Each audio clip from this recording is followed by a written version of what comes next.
What is up, y'all? That one dude 2020. We got some good big football news on the host of the show. Let's just get into it. All right, the Browns. We know how with Myles Garett last year. The Cleveland Browns gave Myles Garett a 5-year deal worth $125 million. If you kind of break the numbers down, pretty simple. $25 million in new money per season. Now, it's been reported that they were going to already give a new contract. They wanted to pay him. This is last year of his rookie deal if they don't pick up the fifth-year option in 2020. The fact of the matter is, Myles Garett has deserved this money. He's been a phenomenal player for the Cleveland Browns. I think another couple of questions that come to my mind is, Myles Garett gets his contract. How does that positively or negatively affect the defense and the team as a whole for the 2020 NFL season? I'll explain. Denzel Ward been injured. I believe he's a very important factor of this team. But I think we'll see with a lot of defensive players with teams, when one player's on the field and other players on the field, they all play really well together. It's not just this is not against one. If it's just one player, one good player on the team on the defense side of the ball, because one guy on defense can't do the whole job.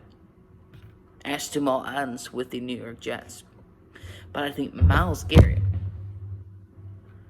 getting paid, I believe this is going to help the team, I guess, become more of a defensive type team. He's going to be there for the long term. And this could go a couple ways. If he's there for the long term, like it obviously he is with his 5-year contract, Baker Mayfield doesn't work out this year and say, like, oh, he's a bust or blah, blah, blah.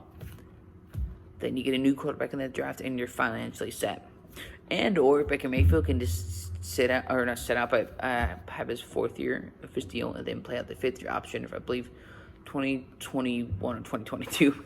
But basically, at the end of the day, I think this is a phenomenal contract. I think he's been a very good guy for the league and a very good guy for the Cleveland Browns.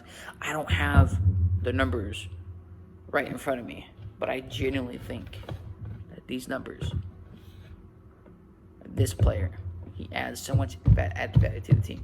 He's, like I said, for the offensive side of the ball for certain players, for certain teams. Take Myles Garett away from that defense.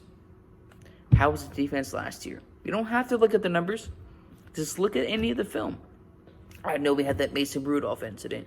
And hopefully that didn't, if I said Mason Rudolph incident, that's not going to get banned by YouTube, blah, blah, blah.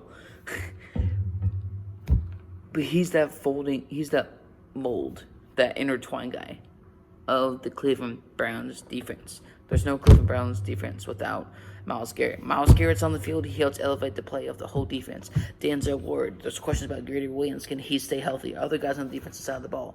You got Olivia Vernon. I believe they still have Sheldon Richardson, but he may be actually a free agent this offseason.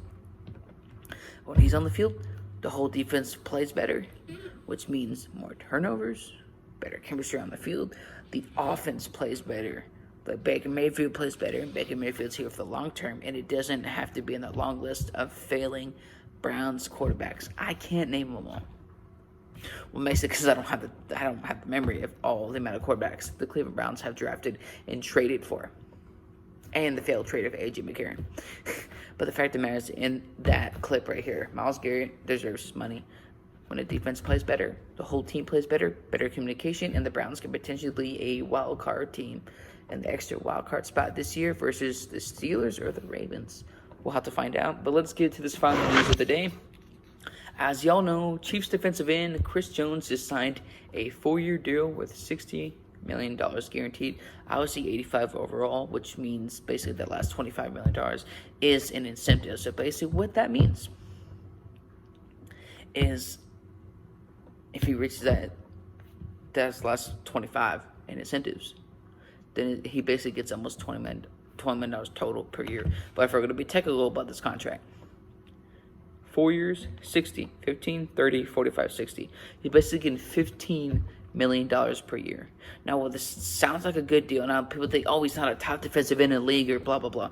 This is not top defensive money. Look at what Aaron Donald is getting paid. This works out for the team. And like I said before, based on what Patrick Mahomes gets in his contract, will determine how or when Chris Jones is paid and how the contract is set up, and that is the case right here.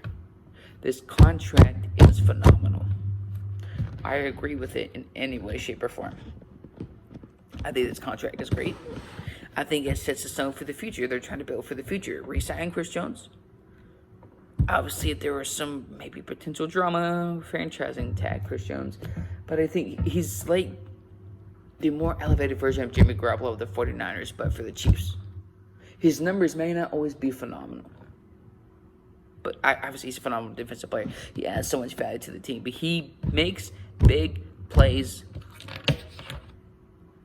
when it matters. And that's the reason why, out of many reasons why, the Chiefs re-signed Chris Jones. I know this is kind of a heartbreak for me because I'm a Denver Broncos fan, but Chris Jones deserved every single penny of that money. He deserves every single bit of it. I think this is going to help the Chiefs for the future. It helps them potentially re-sign Travis Kelce. If they paid it right now, which they did, it helps them figure out, hey, how we're going to restructure Travis Kelce's contract in the future. Tyreek Hill in the next 2 or 3 years. So we give him another contract. And this is how we're going to address the future of Honey Badger, or a.k.a. Tyrann Mathieu and Frank Clark. Are they going to be here for the long term? Re-sign Chris Jones now. This helps you address the other future contract situations with Honey Badger, Frank Clark, Travis Kelce, and potentially Tyreek Hill in the NFL future. But let me know what y'all think about that. This is That One Dude 2020. Have a good one. Don't forget to subscribe, like, share, comment, all those other things. Have a good one, and I'll see y'all tomorrow.